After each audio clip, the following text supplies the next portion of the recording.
question is really picking up on Peter's point, and in essence, something that a statistic that Sunder mentioned, that the 19%, to the Republican cap, what are genuinely the alternatives to the monarchy, and how on earth we can't even have a debate, a genuine debate about the alternative vote, might we go about getting rid of something as entrenched as the British monarchy? First of all, there was an ICM poll last month which asked people how interested they were in the royal wedding, and the answer was 79% couldn't care less. Now, the problem we have in this country is twofold. It's not a fault of Republican arguments. It's the fact that, first of all, we have no political leadership, and that directly comes out of the fact that the press is hugely irresponsible in this area. And the papers are full of royalist gush. I don't know anybody who's interested in all these kind of royalist mail charts which go straight in the bin. And it's not that the argument is at fault, it's that it's very, very difficult to get a fair hearing. Any centre-left politician who got up and said, do you know, I don't think that the Queen does a very good job, and I think we ought to have a debate about an elected head of state, would be torn apart as treasonous and disgusting. And while that is the case, our side never gets a fair hearing. And even the figures show that people are not interested in the royal wedding. They don't show that people are anti-monarchy. What the figures show is that the vast majority of people want to retain a constitutional monarchy, whether they're interested in the guff or not. I'm one of the 79% who couldn't care less. There are lots of monarchists who couldn't care less about the royal wedding. It doesn't matter. And the fact that you don't know anybody who keeps royalist walk charts doesn't actually tell us very much, generally honestly. You wouldn't, would you? If they did, they wouldn't dare tell you. Peter was very smart, and I often think that if Peter didn't have such ridiculous opinions, he'd almost be my ideal man. He's fatally wrong on everything. It's one of his charms. The point I'm making is that the actual case for an elected head of state, weirdly, doesn't get made in this country. Even last week, I was invited to go on Newsnight. I was told, you'll be on with somebody who's putting the other side. And then last minute, I'm told, there'll be somebody else who's neutral. Well, the neutral person turned out to be not to be neutral. And the whole debate is framed in terms of nobody's interested in what you've got to say, have they? Are they? So you're always on the back foot. And what I would say is, if this argument of ours is so terrible, why does it not get a fair hearing? So let's give Iain the fair hearing and say, assuming that we are all neutral and putting aside the fact that there are large numbers of people who voice a kind of support for the monarchy, what are the alternatives and how might we go about achieving it? I took the question to be, how would we elect a head of state? And the answer is perfectly easy. There are two negative answers: don't use first past the post and don't use alternative vote. But in my profession as a social choice theorist, I can give you a range of electoral systems. The best is known as the Condorcet system, but we can talk about that over drinks afterwards.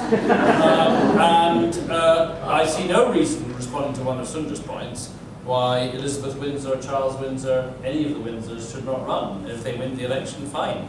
They are the head of state until the next election.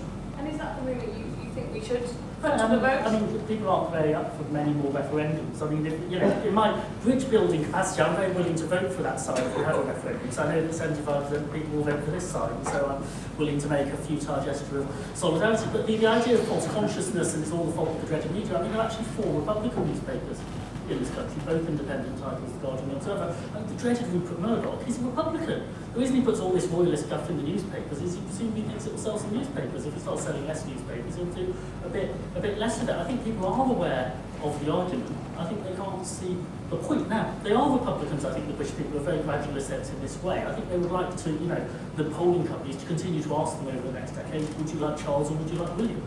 And they will choose between different members of the House of Windsor by opinion poll, and maybe poor old Charles will be shoved away after waiting for 50 years if if the polls turn against him. But that's where you are with it. They want to choose between members of the royal family, not between the rest of the population. Do you see this is you can take what you want from polling companies? We had an Ipsos Mori poll last week, which interestingly showed a great deal of support now for a constitutional monarchy.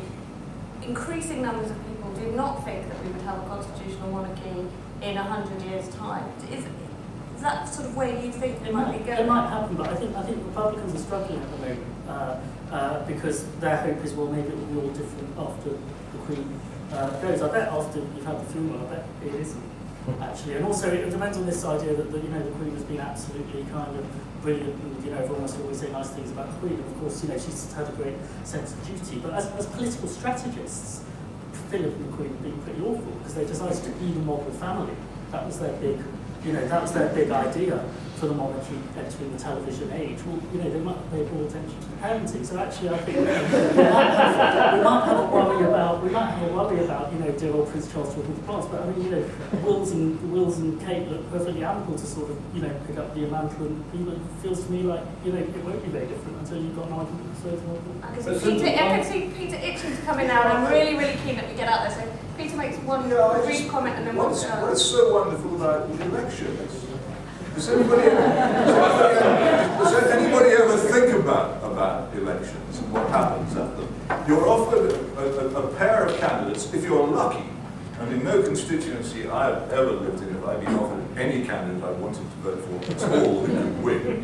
We're offered a pair of candidates who have been pre-selected in closed meetings by cliques, and who are approved by and large by a centralised executive, whose election is guaranteed by dodgy millionaires or trade unions.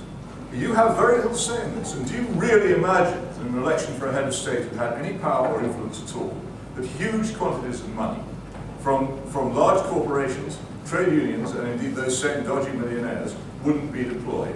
And do you really, really think that you would end up choosing the head of state that you got? And if you didn't choose that head of state, how would you be in any way better off than you are now?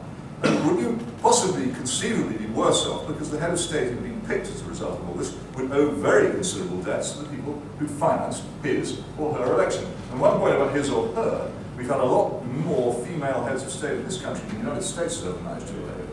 In Melbourne, which obviously, as Peter's pointed out, is very narrow, it includes quite a lot of former political prisoners from when I chaired the Panellists and Prison Committee.